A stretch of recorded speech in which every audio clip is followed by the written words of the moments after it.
हरे कृष्णा। मिथुला की आध्यात्मिक जिज्ञासाएं बढ़ती जा रही थीं।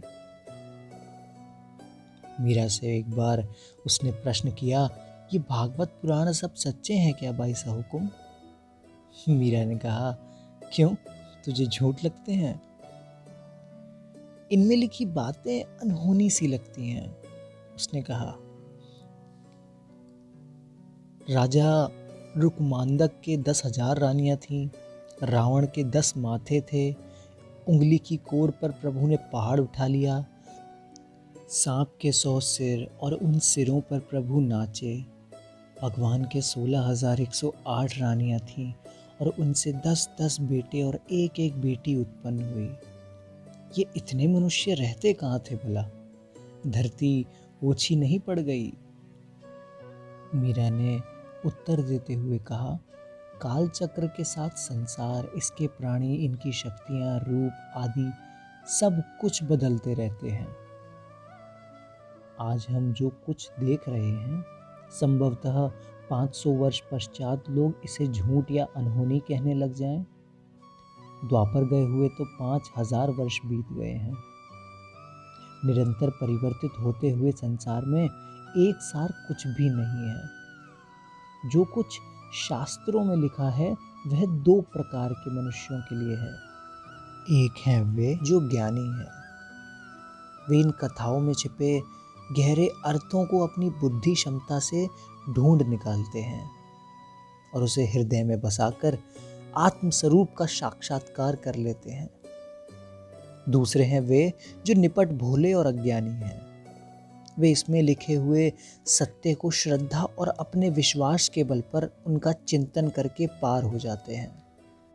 तीसरे प्रकार के लोग या तो संशयी हैं अथवा व्यर्थ तर्क वितर्क करने वाले हैं। ये सदा सदा रोते ही रहते हैं।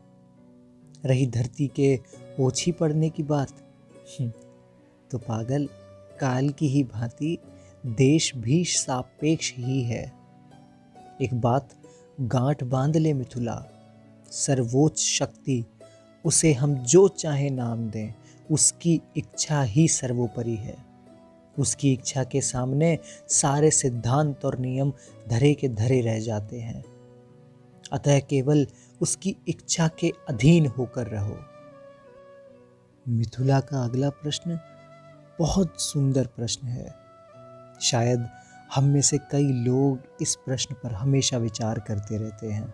तो मेरा आप सभी से अनुरोध है, इसे ध्यानपूर्वक सुनिएगा, आप सहज ही जान जाएंगे।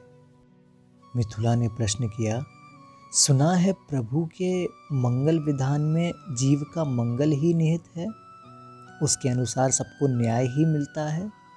फिर आप जैसी ज्ञानी और भक्त के साथ इतना अन्याय क्यों? खोटे लोग आराम पाते हैं और भले लोग दुख की ज्वाला में झुलसते रहते हैं। लोग कहते हैं धर्म को दीमक लगती है और धर्मात्मा को भगवान तपाते हैं। ऐसा क्यों हुकुम? इससे तो भक्ति का उत्साह ठंडा पड़ता है। मिथुला ने हाथ जोड़कर मीरा के सामने प्रश्न किया और बोली, बहुत बरसों से मन की है उथल पुथल मुझे खा रही है। यदि कृपा हो। कृपा की इसमें क्या बात है?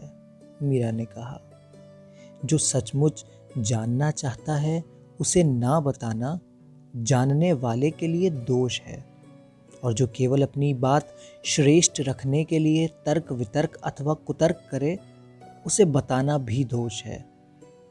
अब तेरे प्रश्न का उत्तर कहूँ तो हाँ, उनके विधान में जीव का उसी प्रकार मंगल है जिस प्रकार माँ के व्यवहार में, उसके हर व्यवहार में बालक का मंगल निहित है।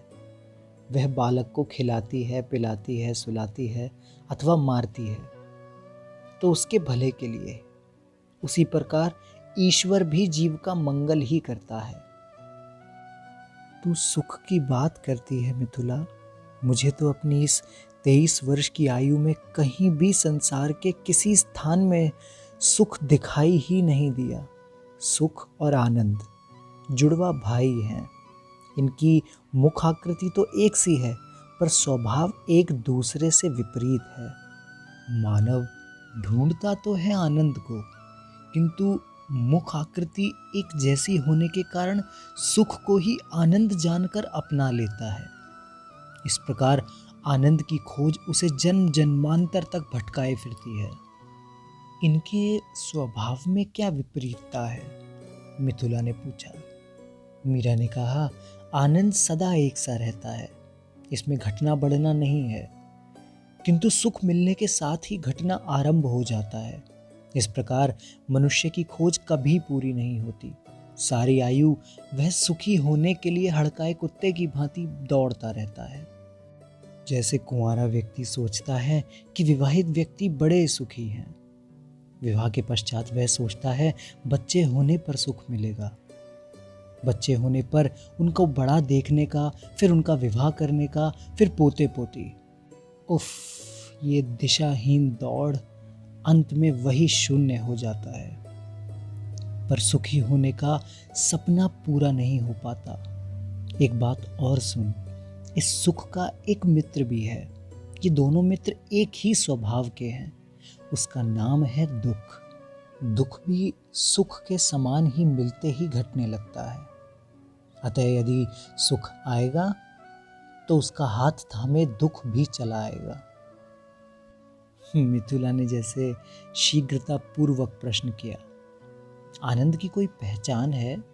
उसका ठौर ठिकाना कैसे ज्ञात हो कि पाने का प्रयत्न किया जाए? मीरा ने कहा, पहचान तो यही है कि वह एक सार है, वह ईश्वर का रूप है। ईश्वर स्वयं आनंद स्वरूप है। जैसे सुख के साथ दुख आता है, उसी प्रकार आनंद से ईश्वर की प्रतीति होती है। इसे पाने के बाद यह खोज समाप्त हो जाती है। अब रही बात ठौर ठिकाने की, वह गुरु और संतों की कृपा से प्राप्त होता है। उसके लिए सत्संग आवश्यक है। संत जो कहें उसे सुनना, गुनना और करना भी आवश्यक है। मिथुला ने कहा, क्या दुख का मूल कारण सुख ही है? मीरा ने कहा, नहीं और हाँ भी। दुख और सुख दोनों का मूल इच्छा है, और इच्छा के मूल में मोह है। मेरे घर ना